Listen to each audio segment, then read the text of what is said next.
अस्सलाम वालेकुम स्टूडेंट्स। हम लोग टॉपिक डिस्कस कर रहे थे एक्सटर्नल एनवायरनमेंट, इंटरनल एनवायरनमेंट। ठीक है, जिसमें हम देख रहे थे कि ये एनवायरनमेंट्स किस तरह से आपकी डिसीजन मेकिंग पे या आपके एक्शंस पे अफेक्ट कर रहे होते हैं। अच्छा, लास्ट लेक्चर में हमने देखा था कि टास्क एनवायरनमेंट क्या होता है। ठीक है, मैंने आपको बताया था कि जर्नल और टास्क एनवायरनमेंट ये दोनों एक्सटर्नल एनवायरनमेंट है। क्यों? क्योंकि ये ऑर्गेनाइजेशन के बाहर से होते हैं, जर्नल भी और टास्क भी। और इंटरनल ऑर्गेनाइजेशन ये चीज़ होती है, इसको भी हम डिस्कस करेंगे। अब हम देखते हैं कि जर्नल एनवायरनमेंट क्या होता है।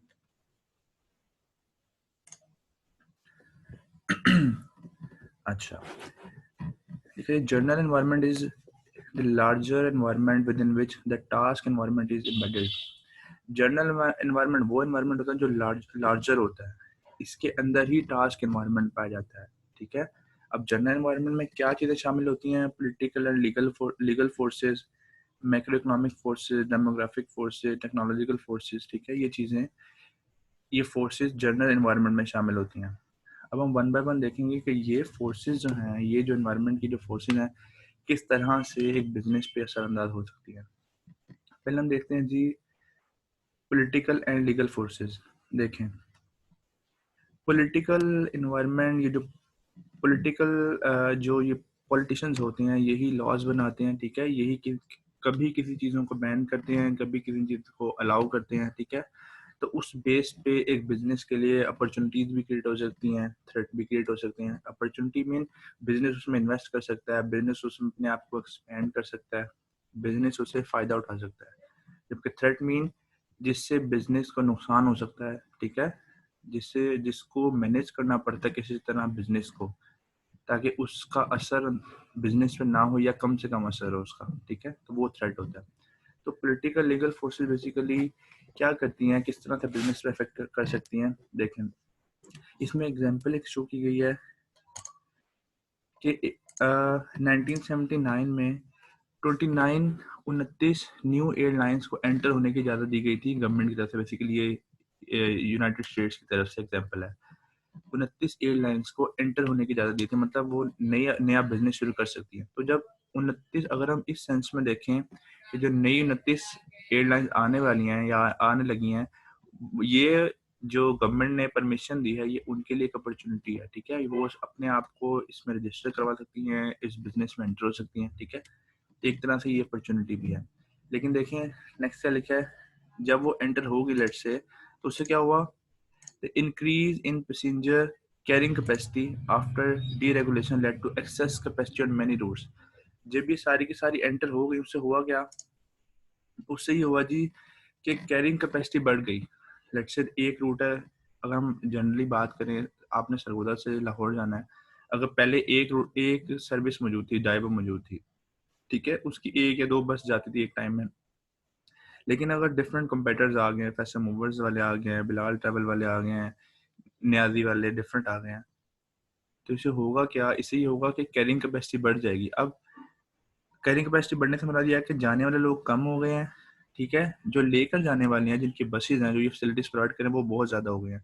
तो उससे क्या होगा? उससे ये बहुत ज़्यादा कंपटीशन क्रिएट हो जाएगा। ठीक है, इसमें लिखा हुआ है फेयर वॉर्स, मतलब उसमें किराए पर जो कि फेयर होता है, चार्जेस होते हैं, उस पर एक जंग की सूरत हाल क्रिएट हो जाएगी। क्योंकि हर कोई चाहेगा कि वो कस्टमर को अपने पास लेकर आए, अपनी सर्विस उसे अवेल करवाए। ठीक है, तो इस अमल से क्या हुआ, इस परमिशन से क्या हुआ? अपॉर्चुनिटी भी क्रिएट हो गई और एक तरह से थ्रेट भी क्रिएट हो गया। ठीक है, इसके अलावा आप कह सकते हैं जैसे कि ऑटो पॉलिसी है, जो आपकी रिसेंट प्रेजेंट ऑटो पॉलिसी चल रही है, उसमें ये है कि जो नई ऑटोमोबाइल्स हैं, ऑटोमोबाइल इंडस्ट्री जो है, बेसिकली जो भी आना चाहेंगे, एंटर होना चाहेंगे, उन्हें टैक्स इंसेंटिव दिया जाएगा। ठीक है, तो उससे होगा क्या? अब जो भी ऑटोमोबाइल मैन्युफैक्चर पाकिस्तान में आएगा, उसको टैक्स बेनिफिट मिलेगा। तो ये बेसिकली उसके लिए एक अपॉर्चुनिटी क्रिएट हुई है इस ऑटो पॉलिसी के थ्रू। जैसे कि किया वाले आए हैं। ठीक है, अब उनके लिए टैक्स इंसेंटिव होगा, तो उनके लिए बेसिकली अपॉर्चुनिटी है। लेकिन जो ऑलरेडी यहाँ पर वर्क कर रहे हैं, जैसे कि टोयोटा वाले हैं, होंडा वाले हैं, या ये सुजुकी वाले हैं, तो उन्हें क्या होगा? उनके लिए बेसिकली ये थ्रेट होगा। ठीक है, अच्छा, नेक्स्ट देख है जी, industry specific regulators. Industry specific regulator होते हैं एक खास इंडस्ट्री से रिलेटेड जो रूल्स एंड रेगुलेशंस लेकर आते हैं, उनको फॉलो करवाते हैं। ठीक है, जैसे कि पेमरा है, print and electronic media regulatory authority, जो आपका ये मीडिया को रेगुलेट कर रहे होते हैं, ये पेमरा कर रहा होता है। ये स्पेशली इंडस्ट्री स्पेसिफिक है, एक इंडस्ट्री को डील कर रहा होता है। इस तरह ड्रैप है जो पाकिस्तान में ड्रग्स से रिलेटेड रेगुलेशंस लेकर आ रहा होता है, ठीक है। तो ये इंडस्ट्री स्पेसिफिक रेगुलेटर होते हैं। अच्छा जी, अच्छा उसके बाद आता है जी कि एक्सटर्नल एनवायरनमेंट में, यानी कि जो आपका जनरल एनवायरनमेंट है, उसमें एक चीज़ शामिल होती है मैक्रो इकोनॉमिक फोर्सेस। तो इसमें हम ये देखते हैं कि मैक्रो इकोनॉमिक फोर्सेस किस तरह से एक बिजनेस के डिसीजन मेकिंग पे असरअंदाज होती हैं या हो सकती हैं।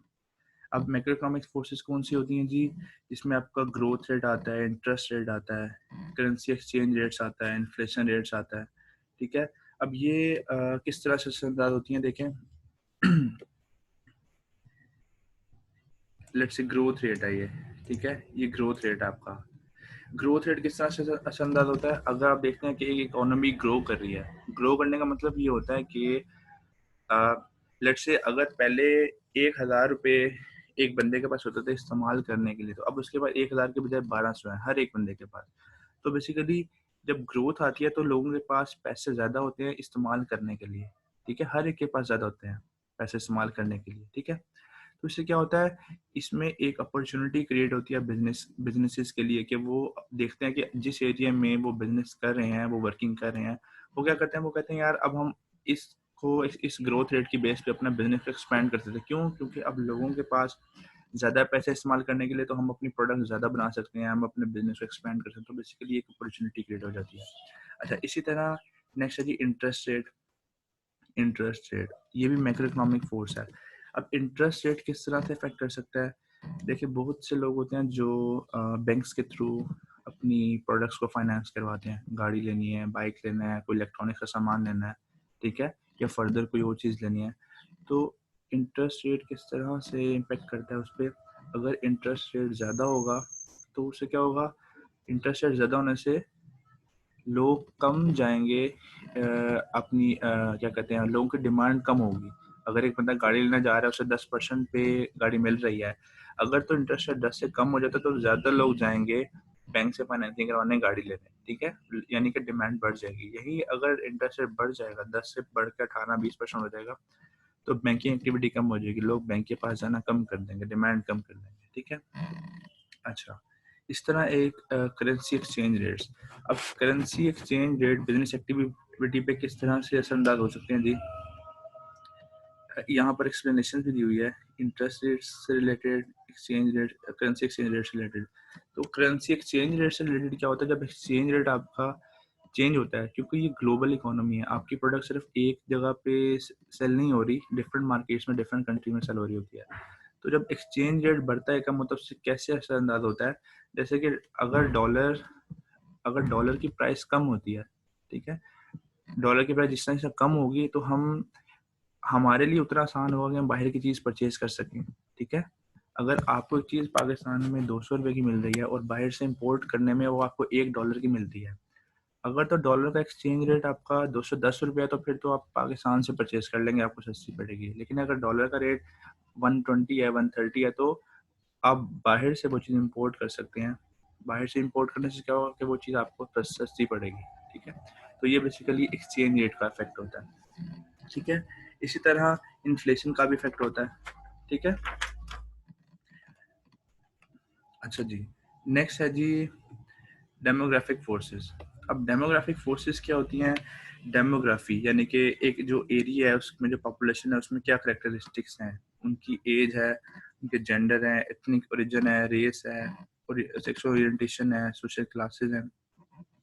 अब इसकी ये भी एक फोर्स है, ठीक है, जो बिजनेस के लिए अपॉर्चुनिटी भी क्रिएट कर सकती है, थ्रेट भी क्रिएट कर सकती है, ठीक है। जैसे कि एक जिस एरिया में आप बिजनेस कर रहे हैं, वहाँ पे आप देखते हैं आप किस एज के लिए अपनी वर्किंग परफॉर्म करें, किस एज के लिए प्रोडक्ट बना रहे हैं। लेट्स से अगर गारमेंट्स बना रहे हैं तो किड्स के लिए बना रहे हैं, अडल्ट्स के लिए बना रहे हैं, ओल्ड के लिए बना रहे हैं। अगर आप देखते हैं कि यार आप यंग्स के लिए बना रहे हैं, ठीक है, यानी कि आप 40 to 50 जो एज है उनके लिए बना रहे हैं, और अब आप देखते हैं कि जो लोगों की एज है अब वो ज़्यादातर ओल्ड एज होने वाले हैं, यानी कि 50 प्लस या 60 प्लस होने वाले हैं। तो क्या होगा, इससे भी आपको एक अपॉर्चुनिटी भी मिलेगी कि अब आप इसकी बजाय या इसके साथ-साथ अब एक फर्दर एज ग्रुप पे भी वर्किंग कर सकते हैं, उनके लिए प्रोडक्ट बना सकते हैं। इस तरह जेंडर पे, इस तरह सोशल क्लास पे। सोशल क्लास मीन आप अपर क्लास के लिए बना रहे हैं, मिडिल क्लास के लिए बना रहे हैं, लोअर क्लास के लिए बना रहे हैं, कि आप किसके लिए अपनी प्रोडक्ट्स बना रहे हैं, ठीक है?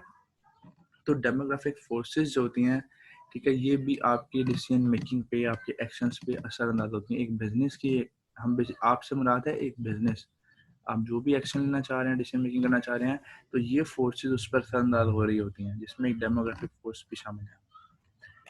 अच्छा, नेक्स्ट है जी टेक्नोलॉजिकल फोर्स।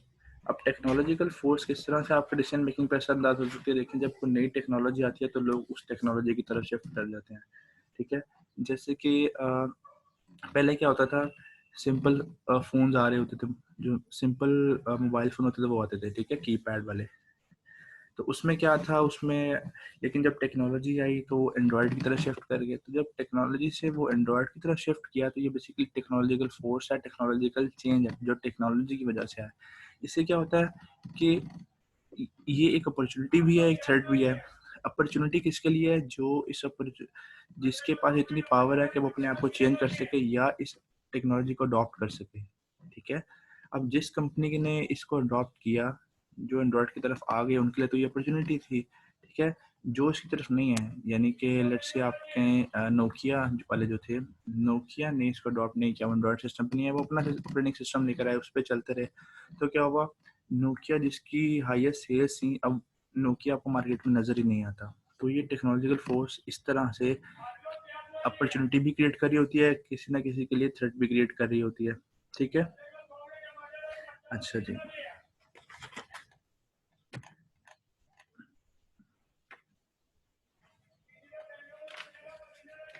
और इसके बाद है जी dynamic changes in external environment.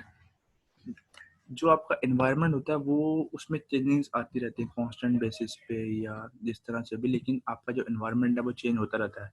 अभी जो हमने सारी फोर्सेस पढ़ी हैं, growth rate, currency exchange rate, interest rate, ठीक है, फर्दर जो जो चीज़ें पढ़ी, ये बेसिकली एनवायरनमेंट में शामिल है और ये चेंज होती रहती हैं, ठीक है? अब ये किस तरह से असरअंदाज हो सकती हैं, इससे किस तरह से डील किया जा सकता है? अब एक होती हैं जी आपकी इंक्रीमेंटल चेंजेस होती हैं, एक होती है आपकी डिसकंटिन्यूअस चेंजेस होती हैं। अब इंक्रीमेंटल चेंजेस कौन सी होती हैं? जो आपकी स्टेप बाय स्टेप होती हैं, ठीक है? यानी कि जो होती रहती है, आपको पता है कि अगर ग्रोथ रेट है वो हर साल चेंज होता है, 2%, 3%, 4%, ठीक है? ये इंक्रीमेंटल चेंजेस है, यानी कि स्टेप बाय स्टेप हो रहा होता है। तो इससे डील करना आसान होता है।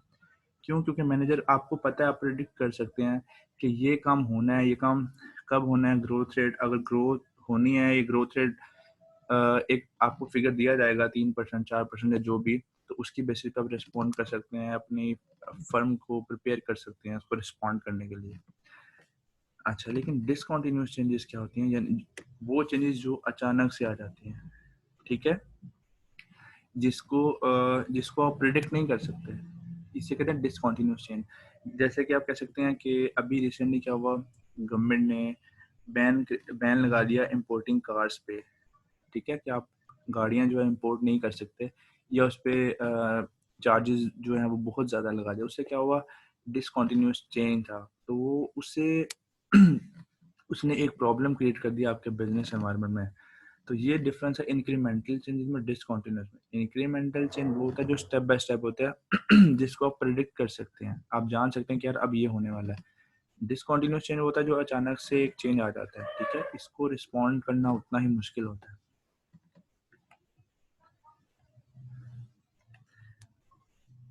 अच्छा, इसके बाद है जी इन्वायरमेंटल अनसर्टेनिटी। पहले तो देखें अनसर्टेनिटी क्या होती है।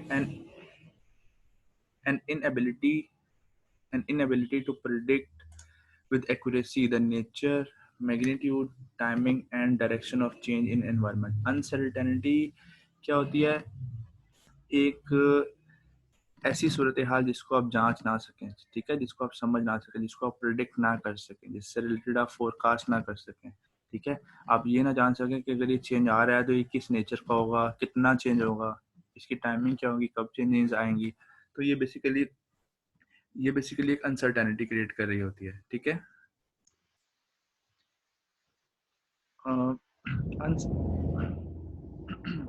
अनसर्टेनिटी से क्या होता है कि बिजनेस की डिसीजन मेकिंग पे असरअंदाज होती है। जब डिफरेंट जब चेंजेस आ रहे होते हैं जिससे आप प्रिडिक्ट भी नहीं कर सकते, तो वो आपके बिजनेस के डिसीजन मेकिंग पर असरअंदाज होते हैं, ठीक है। तो इसको कैसे रिस्पॉन्ड किया जा सकता है, इसको कैसे मैनेज किया जा सकता है। इसमें होता है कि आप इंफॉर्मेशन कलेक्ट करते हैं कि मार्केट में क्या हो रहा है। आप मार्केट रिसर्च कर सकते हैं, ठीक है।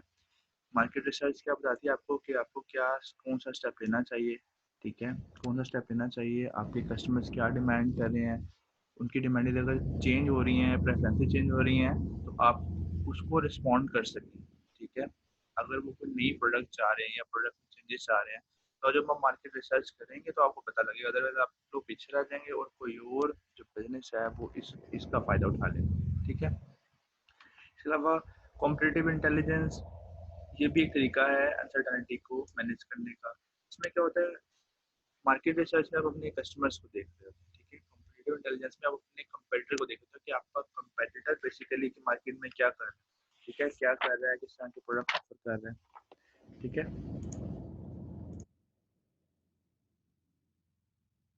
अच्छा जी। इसके बाद ये आपका इंटरनल इंटरनल एनवायरनमेंट। देखें, हमने टास्क एनवायरनमेंट पहले पढ़ा, फिर जनरल एनवायरनमेंट हमने पढ़ा। ये दोनों हो गए एक्सटर्नल एनवायरनमेंट। अब हम पढ़ेंगे इंटरनल एनवायरनमेंट, जिसमें क्या शामिल है, ऑर्गेनाइजेशन इटसेल्फ शामिल है, एम्प्लॉय शामिल हैं और रिसोर्सेज शामिल हैं। अच्छा जी। अब आपका इंटरनल ऑर्गेनाइजेशन क्या होती है। इंटरनल ऑर्गेनाइजेशन में शामिल होता है, आपका कल्चर आ जाता है कि आपके एक ऑर्गेनाइजेशन में किस तरह का कल्चर पाया जाता है, ठीक है। कल्चर से मुराद ये कि कंट्रोल्स किसके पास हैं, क्या वैल्यू शेयर की जाती हैं, ठीक है, किस बेस पे इंसेंटिव्स मिलती हैं, किस बेस पे नहीं मिलते। अगर आप मैनेजर हैं और आपको पता है कि आपके हाथ में कंट्रोल है, अगर कोई मार्केट में चेंज आ रहा होता है, एक्सटर्नल एनवायरनमेंट में कोई चेंज आ रहा होता है, अगर आपको पता है कि आपको परमिशन है कि आप उसको रिस्पॉन्ड कर सके, तो क्या करेंगे, आप अपनी फर्म में कुछ चेंजेस करेंगे और उसको रिस्पॉन्ड करेंगे, या अपने प्रोडक्ट में चेंजेस करेंगे और वो चेंजेस करके मार्केट में लेंगे। क्यों? ऐसा आप कब कर सकते हैं, जब आपको पता हो कि आपकी ऑर्गेनाइजेशन में इस चीज़ की परमिशन है, इस चीज़ पे इंसेंटिव्स मिलते हैं। ये बेसिकली कल्चर होता है कि अगर आप चेंजेस लाएंगे जो पॉजिटिव चेंजेस होते हैं, जो आपके बेनिफिट के लिए होते हैं, अगर आप चेंजेस लाएंगे तो ऑर्गेनाइजेशन जो आपको सपोर्ट करेगी, ठीक है। तो इससे क्या होता है, इससे ये ऑर्गेनाइजेशन के कामयाबी के लिए, उनकी सक्सेस के लिए ज़रूरी होता है। लेकिन ये एक स्ट्रेंथ होती है। लेकिन इसी तरह अगर आपको पता है कि आप चेंज को रिस्पॉन्ड करते हैं, चेंजेस लाते हैं, तो आपकी ऑर्गेनाइजेशन जो है वो आपको सपोर्ट नहीं करेगी, ठीक है। तो यही ऑर्गेनाइजेशन आपकी जो है वो वीकनेस बन जाती है। तो यही ऑर्गेनाइजेशन आपकी स्ट्रेंथ भी बन सकती है, यही आपकी वीकनेस भी बन सकती है। तो इसलिए ऑर्गेनाइजेशन के कल्चर को जानना, ऑर्गेनाइजेशन इंटरनल ऑर्गेनाइजेशन को जानना ज़रूरी है।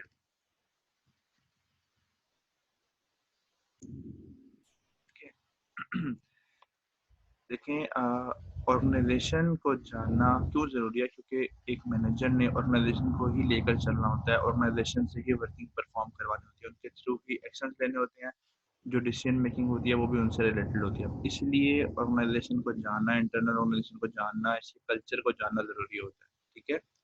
कि आप क्या कर सकते हैं और क्या नहीं कर सकते, ये आपको ऑर्गेनाइजेशन ही बताती है, उसका कल्चर ही बताता है, उसका स्ट्रक्चर ही बताता है, ठीक है। उसके बाद इंटरनल एनवायरनमेंट में रहता है आपका एम्प्लॉयज, यानी कि ह्यूमन कैपिटल। ह्यूमन कैपिटल से मुराद आपके जो एम्प्लॉयज हैं, ठीक है, जो आपके अकाउंटेंट्स हैं, जो आपके अकाउंटेंट्स हैं, जो आपकी मार्केटिंग टीम है, सेल्स की टीम है, ठीक है, जो आपकी जो आपकी टेक्निकल टीम है, ठीक है, जो आपकी लेबर को मैनेज कर रही है, ये सारे का सारा आपका ह्यूमन कैपिटल होता है, ठीक है। अब ह्यूमन कैपिटल क्यों क्यों ज़रूरी है, इसका जानना क्यों ज़रूरी है। अगर देखें, अगर मार्केट में एक चेंज आता है, जो कि हम ये टॉपिक पढ़ रहे हैं, environmental changes, external and internal. अगर एक्सटर्नल एनवायरनमेंट में कोई चेंज आता है, ठीक है, कोई नई टेक्नोलॉजी आती है, अब उस टेक्नोलॉजी पे पूरा उतरने के लिए किसके थ्रू पूरा उतरते हैं, अब अपने एम्प्लॉयज़ के ह्यूमन कैपिटल के थ्रू पूरा उतरते हैं, या फर्दर किसी कुछ और रिसोर्सेज के थ्रू पूरा उतरते हैं, ठीक है। तो अगर आपके एम्प्लॉयज़ में इतना कैपेसिटी, इतना पोटेंशियल नहीं है कि वो उस उस चेंज के मुताबिक अपने आप में डेवलपमेंट ला सकें, तो ये एम्प्लॉयज़ आपके लिए एक वीकनेस बन जाते हैं, ठीक है। लेकिन अगर इन्हीं एम्प्लॉयज़ में पोटेंशियल है कि इनके थ्रू आप उस चेंज को रिस्पॉन्ड कर सकते हो, ठीक है। आपने देखा कि टेक्नोलॉजी आ गई, कोई एक टेक्नोलॉजी आ गई और आपके एम्प्लॉयज़ में इतना पोटेंशियल है कि ये उस तरह की वर्किंग परफॉर्म कर सकें, उस टेक्नोलॉजी पे पूरा उतर सकें, आपकी प्रोडक्ट को पूरा उतार सकें, तो यही एम्प्लॉयज़, यही ह्यूमन कैपिटल आपकी आपकी ऑर्गेनाइजेशन की स्ट्रेंथ बन जाता है। अच्छा, इसके बाद है जी further resources. First one, internal organization itself. Internal organization के उसमें कल्चर किस तरह का, क्या वैल्यू शेयर की जाती हैं, ठीक है, किस तरह के इंसेंटिव्स, किन बेसिस पे इंसेंटिव दिए जाते हैं, ठीक है। उसके बाद हमने देखा एम्प्लॉयज, ह्यूमन कैपिटल। अब आगे फर्दर रिसोर्सेज। अब रिसोर्सेज आपको पता है रिसोर्सेज क्या होते हैं? Assets that managers have to work within their quest to improve the performance of the enterprise. Enterprise जो एक मैनेजर किसके थ्रू अपनी ऑर्गेनाइजेशन को मैनेज कर रहा होता है? रिसोर्सेज की बेस पे ही कर रहा होता है। अब यानी कि रिसोर्सेज आपके लैंड, बिल्डिंग, इक्विपमेंट, ठीक है, आपकी इन्वेंट्री, आपके पेटेंट्स, आपके कॉपीराइट्स, ट्रेडमार्क्स, ठीक है, आपकी बिजनेस की रेपुटेशन, ये सारे रिसोर्सेज हैं। इनके थ्रू ही मैनेजर जो होता है वो आपकी वर्किंग परफॉर्म कर होता है, आपके बिजनेस की परफॉर्मेंस आ रही होती है, ठीक है। तो अच्छा, एक व्यू है resource based view. Resource based view कहता है जी, a view that resources of an enterprise, यानी कि ये जो एक ऑर्गेनाइजेशन की सारे रिसोर्सेज हैं जो मैंने अभी आपको बताए हैं, can be a source of sustainable competitive advantage. ये एक रिसोर्स हो सकता है सस्टेनेबल कॉम्पिटिटिव एडवांटेज का। इसके थ्रू आप compete कर सकते हैं मार्केट में, अपनी प्रोडक्ट को बेस्ट बना सकते हैं, ठीक है, या अपनी सर्विसेज को बेस्ट बना सकते हैं। ये रिसोर्स बेस्ड व्यू कहता है, यानी कि रिसोर्स जो होते हैं, टेंजिबल या इंटेंजिबल रिसोर्सेज होते हैं, ये इसके थ्रू आप कॉम्पिटिटिव एडवांटेज हासिल कर सकते हैं मार्केट में। अच्छा, अब रिसोर्सेज हम देख लेते हैं कितनी तरह के होते हैं। रिसोर्सेज एक आपके टेंजिबल रिसोर्सेज होते हैं। टेंजिबल यानी कि फिजिकल एसेट्स होते हैं जिन्हें आप देख सकते हैं, यानी कि आपकी लैंड, आपकी बिल्डिंग, आपके इक्विपमेंट, मशीनरी, इन्वेंट्री, मनी, ये सारे आपके टेंजिबल रिसोर्सेज हैं, ठीक है। देन है आपके इंटेंजिबल रिसोर्सेज। इंटेंजिबल में आता है नॉन नॉन फिजिकल एसेट्स, ठीक है, यानी कि जो आपके मैनेजर्स के थ्रू बनते हैं या आपके एम्प्लॉयज बनाता है, जिसमें कि आपका ब्रांड नेम जो होता है वो क्रिएट किया जाता है, ठीक है। उसके अलावा रेपुटेशन, आपकी रेपुटेशन, आपकी प्रोसेसेस, जिस प्रोसेस के थ्रू आप प्रोडक्शन, लेट्स से आप प्रोडक्शन कर रहे हैं, वो कौन सा प्रोसेस है, ठीक है। उसके अलावा आप डिसीजन मेकिंग किस तरह से कर रहे हैं। उसके अलावा है जी आपकी जो इंटेलेक्चुअल प्रॉपर्टी होती है। इंटेलेक्चुअल प्रॉपर्टी मतलब आपके पास कोई एक यूनिक किस्म का आइडिया, यूनिक किस्म का रिसोर्स होता है जो बाकी किसी के पास नहीं होता, जिसमें पेटेंट्स, कॉपीराइट्स, ट्रेडमार्क आ जाते हैं। पेटेंट्स मुराद ये होता है कि आप रजिस्टर करवा लेते हैं कि ये एक प्रोडक्ट, खास तरह की प्रोडक्ट सिर्फ आप ही बना सकते हैं, तो उसमें क्या होता है कि आपके अलावा कोई भी बंदा वो प्रोडक्ट नहीं बना सकता। कॉपीराइट्स में क्या होता है? कॉपीराइट्स में बेसिकली अब रिटर्न एक चीज़ होती है, जो भी रिटर्न चीज़ होती है, लेट्स से एक फार्मूला है, तो वो आपका कॉपीराइट करवा सकते हैं कि इस फार्मूला ये मैंने ईजाद किया या हमारी फर्म ने ईजाद किया, हमारी फर्म के अलावा इस फार्मूले पे कोई काम नहीं कर सकता, उससे रिलेटेड आप कॉपीराइट्स ले लेते हैं। इस तरह ट्रेडमार्क होता है कि आपका जो ट्रेड है, जिसके ट्रेड मार्क है, यानी कि आपका ब्रांड नेम है या आपका ट्रेड मार्क है, उसके थ्रू आप अपनी परफॉर्मेंस कर रहे होते हैं, बिजनेस में परफॉर्म कर रहे होते हैं, मार्केट में परफॉर्म कर रहे होते हैं, ठीक है। अच्छा, अब ये रिसोर्स, यूनिक रिसोर्स कौन सा होता है? यूनिक रिसोर्स कौन सा होता है? वैल्यूएबल, जिसकी खास वैल्यू होती है, ठीक है। यह रेयर होता है, कीमती होता है, ये किसी और के पास नहीं होता, ये आपका यूनिक रिसोर्स होता है। देन नॉन सब्स्टिट्यूटेबल, इसका कोई सब्स्टिट्यूट मार्केट में अवेलेबल नहीं होता। जैसे अगर आप एक मेडिसिन बना रहे हैं, एक तो वो वैल्यूएबल है, रेयर है, उसका कोई सब्स्टिट्यूट नहीं है, मतलब उस पर्टिकुलर पर्पस के लिए कोई और मेडिसिन मार्केट में अवेलेबल नहीं है। इनइमिटेबल मीन्स इसको कॉपी भी नहीं किया जा सकता। देन ये ओन्ड बाय फर्म, आपकी फर्म इसे ओन कर रही होती है, इन सेंस ऑफ कॉपीराइट, ठीक है। या या पेटेंट्स के थ्रू इसे ओन कर रहे होते हैं, ठीक है, आप रजिस्टर करवा लेते हैं गवर्नमेंट के साथ कि इस प्रोडक्ट पे या इस फार्मूला पे सिर्फ हम ही काम करेंगे। अगर ये आपका यूनिक रिसोर्स है तो ये आपके लिए एक कॉम्पिटिटिव एडवांटेज बन सकता है, इसकी बेस पे आप मार्केट में कम्पीट कर सकते हैं, ठीक है। तो आज का हमारा लेक्चर यही था। और कुछ इंटरप्शन आ रही थी कुछ आसपास कंस्ट्रक्शन चल रही है इसलिए, तो उसके लिए अगर आपको कोई इशू हो तो आप मुझसे पूछ सकते हैं। इस टॉपिक को खुद पढ़ें, एक बार बुक से भी पढ़ें, आपको ज़्यादा चीज़ें क्लियर हो जाएंगी, जो अनक्लैरिटी होगी वो आपको क्लियर हो जाएगी। और अब तक का हमारा यही टॉपिक था। Thank you so much.